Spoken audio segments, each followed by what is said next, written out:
Was the first hairdo. Now we slip forward a few thousand years to the time of the Babylonians in the Near East. See what kind of hairdos they had. Well, they not only curled their hair, but they curled their beards, too. It was a religious rite with them.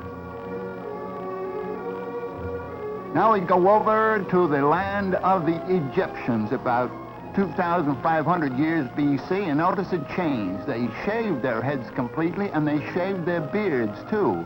But they wore an artificial beard made out of wood or horn or some such material. And the women, too, shaved their heads and wore wigs. Now, of course, we're talking about the aristocracy, the noble people and the rulers of those days, not the poor people. And here's an Egyptian woman with the kind of imitation hair or wig that was worn by the high-born ladies of those days. Another thing about the Egyptian women of those days was that the higher the headdress they wore, the more noble their blood was supposed to be. So you can see there was quite some competition among the ladies in a vertical way. Really getting high in some of these. Another peculiar thing was that when the princesses or queens acted in an official way, they too wore an imitation beard on their chins. Now we're coming forward to the Grecian days. And of course we know all about these from drawings and paintings of the old days and written descriptions. And many of these pieces, by the way, are actual survivals of those periods and have been preserved in antique shops and in museums. This is the Greek style of hairdo.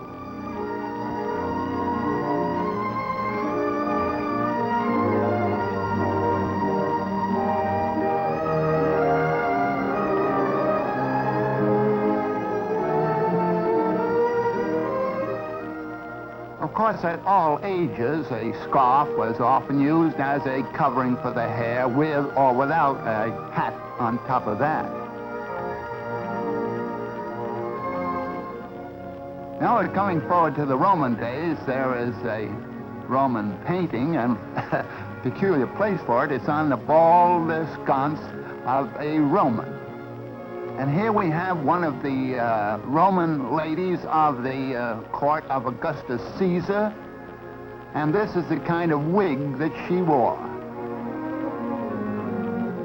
A very dark wig.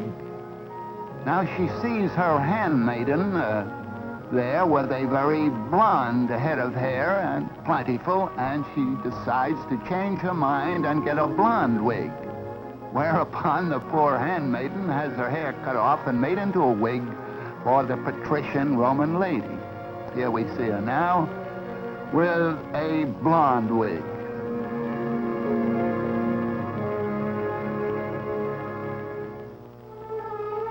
Well, we'll step forward about 1,000 years into the beginning of the medieval period. And this is the way the high-born young lady wore her hair then, in long ringlets, when knighthood was in flower. Of course, when she got married, she wasn't allowed any such frivolous decoration. Had to put her hair up in braids that were covered like this. Of course, the braids may not be quite as long as the covering would indicate.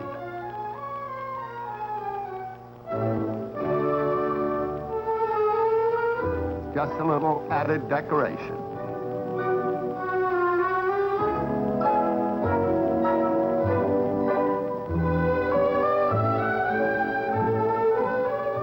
Just another example of the scarf wrapped around. This young lady does not have a toothache or an earache. She is just increasing the wrapping around her hair on her head, and it gradually got to an exaggerated fashion. More and more of the face and hair were concealed until we got to this type, which became popular in Brittany, in France, hundreds of years ago. And then we had also in medieval days a sort of dunce cap idea. And once an idea was formed, why, they carried it out to the extreme. So here we have the double dunce cap, and even further the triple and quadruple dunce cap idea.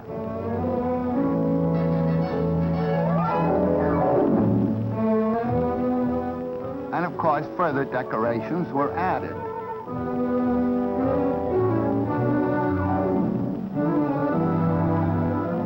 This is a millinery display of the medieval period. Now we come to what I call the antler type of hat. Looks something like the spread of antlers of a water buffalo or some African gazelle.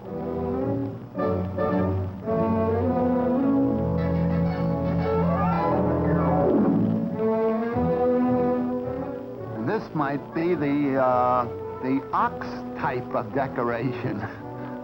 This was popular, by the way, in England, about the time of Ivanhoe and Richard the Lionhearted. Only for high-born ladies, of course. And then, of course, the men weren't going to be completely left out of the picture. Here's a gentleman with a tall vertical hat, and just in case of a change in the weather, notice that he has a different type of hat slung over his back.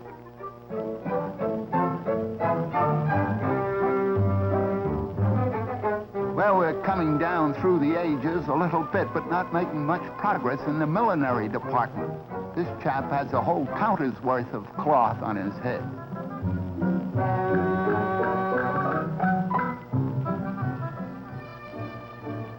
Now, this is on the neat side, but that hairnet is studded with precious jewels. In this case, it's the first cost and not the upkeep.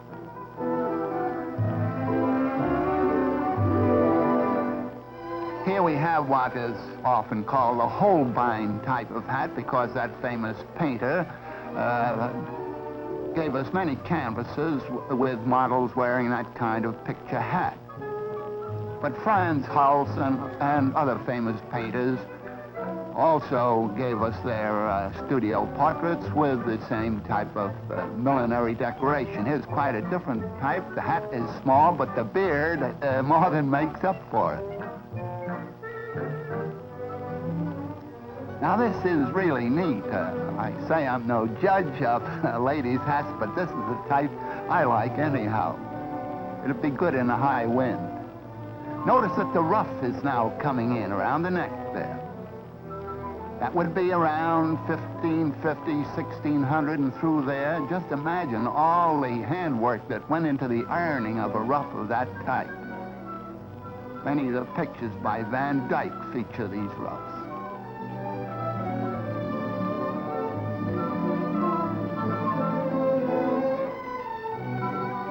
Here we're going into the vertical decoration again. You notice how it switches from the horizontal to the vertical and back again. High, low. Oh, and also we are coming into the corseted era, and in some of those old days they actually wore iron corsets. Of course, the whaling captors soon relieved the iron of its duty by bringing in the whalebone. This is just a simple country costume, I'm glad to say. They've relaxed on that iron stuff. And here we have a laced bodice and a straw hat.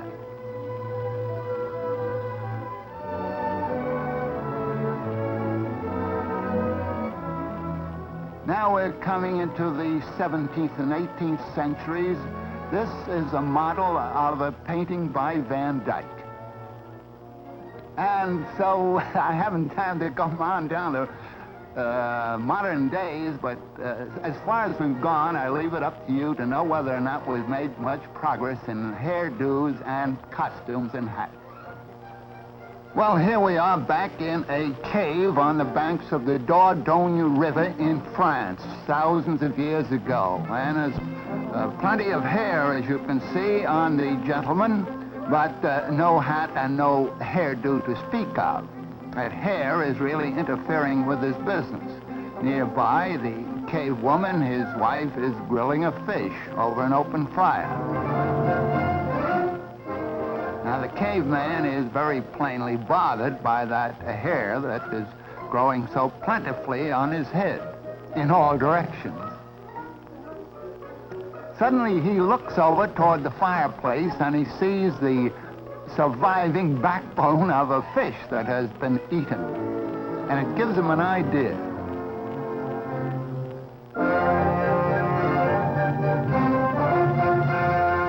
Now, I don't say that we have proof that this happened, but it could have happened, and some such original discovery must have been made. Now, see what he does with the backbone of that fish. Puts up his hair as best he can and uses the backbone, or part of it, as a side comb to hold it in place.